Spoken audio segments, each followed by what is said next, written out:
Ashley, Jordan. How are you guys? Good, thank you. How are you? I'm really good, thank you. So there's so much that happens in the film, so many pieces of the puzzle that slowly get pieced together throughout. When you first read through the script, what were your initial thoughts on the storyline? I was on the edge of my seat reading it. I was so surprised. I didn't expect any of the twists and turns. And I was also quite daunted by the prospect of performing it because it felt big emotionally. Every scene there was something charged in there. There's big punchy moments in it, so it's definitely daunting but exciting. Yeah, and racial politics is obviously massively explored throughout.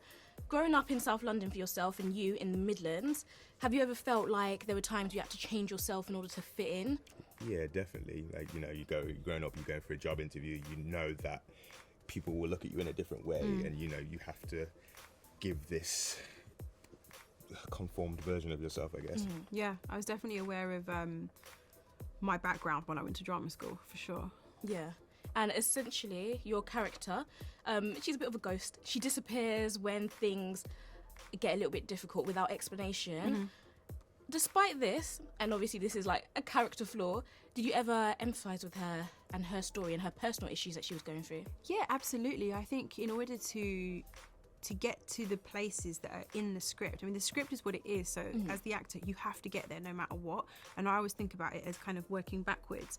So to get there, you have to empathise in a way. You have to find reasons for your character to behave the way that they behave. And we definitely found that in a backstory. And a little bit of it is in the film, but a lot of it isn't. She's escaping trauma and abuse, and those aren't excuses, but they definitely are driving forces. Yeah, definitely. And Jordan, with you, a lot of the times when we see your character on screen, he was definitely angry. Yeah. Rightly so, I'd be angry too. But were there ever moments that you found that a bit challenging, having to tap into anger a lot of the time? Yeah, but I think it was because it was finding the cause for that anger, because it's not just as plain as, he's just an angry person. There's definitely pain there, and it's finding how to show that pain through the anger. Like, what's he actually crying out for? So yeah, it was challenging working that out. Yeah, there's always something deeper, deep level. Yeah, for sure. I love a psychological thriller. It's my favourite genre personally. Same. Yeah, I would describe this film as suspenseful. That's one word. But what other words would you guys use to describe it? Gripping. Emotional. Definitely, yeah. Yeah, gripping and emotional. Those are two really good words.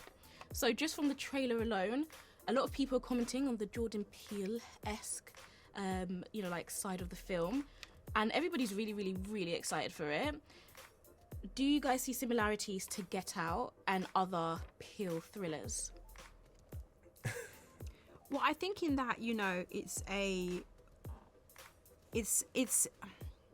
it's genre defying, this film. So even though the trailer would lead you to believe that it's a horror movie, it kind of really isn't past the first act. But in that respect, I definitely see the similarities because there are people of colour in a horror situation, and Jordan Peele has pioneered that as a genre.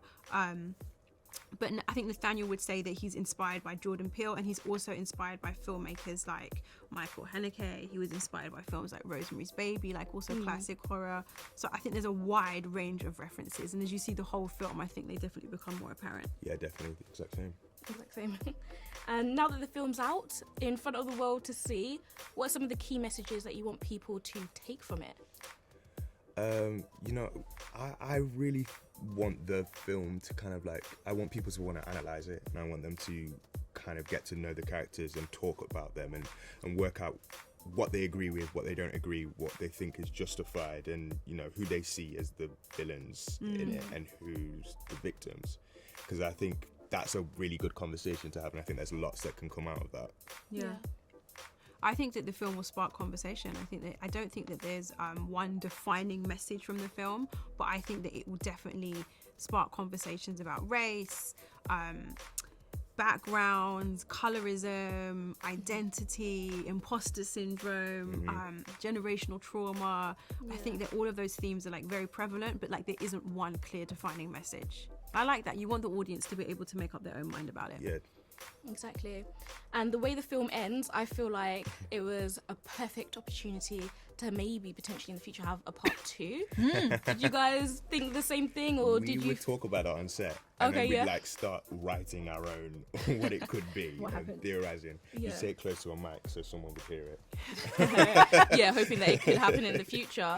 I was also going to say, the way that it ends, it's quite a nice cliffhanger as well. Would you be okay with it just being like this one part without the Yeah. continuation? Yeah, I think so. I think It's a strong ending. yeah, like, and it's one of those endings as well that the audience want to fill in what could happen next to, and I think that's exciting. It's something we're seeing quite done well. Yeah, and maybe like some fan theories might come out Exactly. and stuff like that. I want to feel read like, those. yeah, I feel like there's going to be so much conversation that will be sparked from this entire film. Thank you guys so much for Thank speaking with me you. today. Thank It's you. a pleasure. Thank you.